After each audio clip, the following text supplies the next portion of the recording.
Good. And now the last of the Earth for All musketeers, as I've described them, because they've been really rampaging through this topic.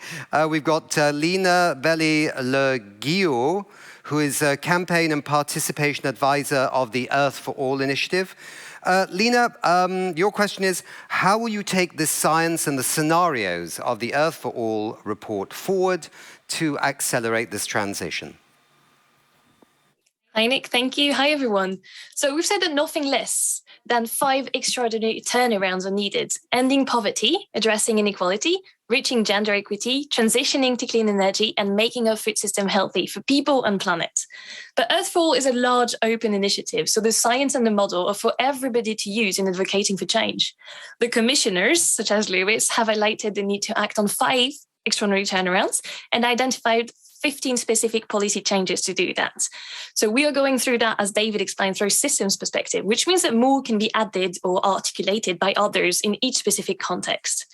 We think that the next decade is decisive, and the first immediate step is Stockholm plus 50, where we expect and demand an ambitious outcome document.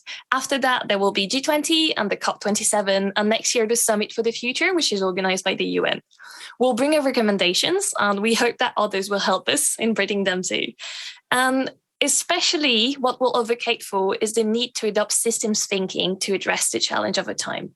We cannot solve the climate crisis without solving the poverty and inequality crisis, and vice versa.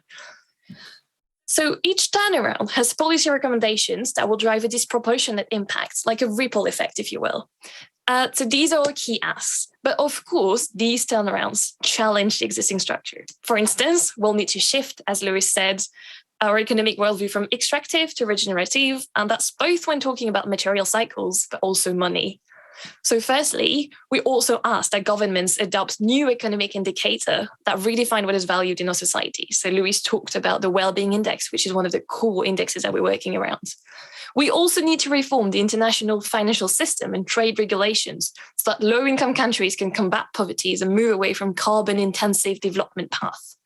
That actually has been a policy asked to high-income countries for decades, but we are in a climate emergency that makes delivering these reforms more critical than ever.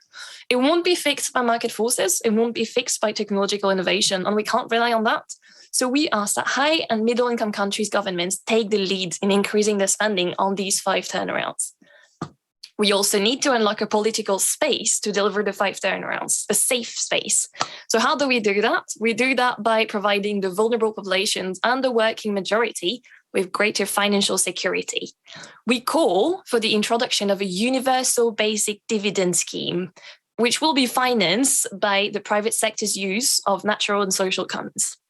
And finally, we also ask that governments support a societal debate on economic systems change. For instance, through binding citizen assemblies that will explore the best way to shift to well-being economies in ways that are adapted to the specific needs of local population.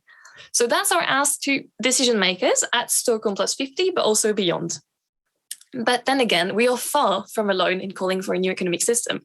Climate movements, justice movements, equality movements, they all are calling for a new economic system.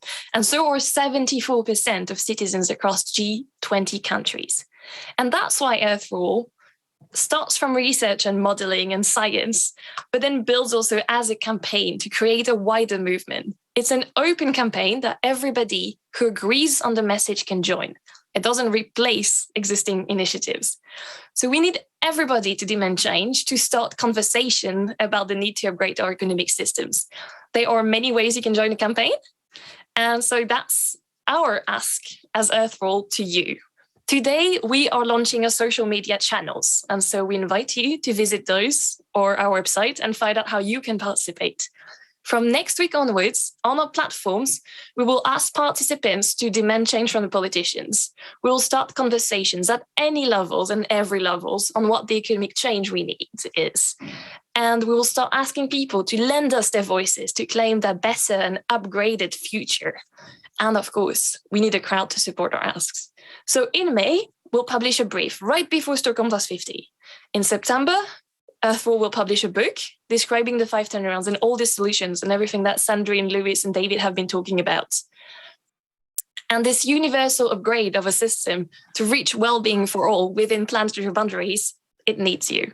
So until Stockholm Plus 50, if you want to get involved, please join us on the website or on social media. And we're looking forward to seeing you there. Thank you. Super. Thanks, Lena. And what is the name of the website again? Earth for All with a 4. Earthforall.org. .com.org. .life. .life. Okay, fantastic. Thanks very much indeed. And I'm sure everyone's going to log into that and get more information. Super. Bye.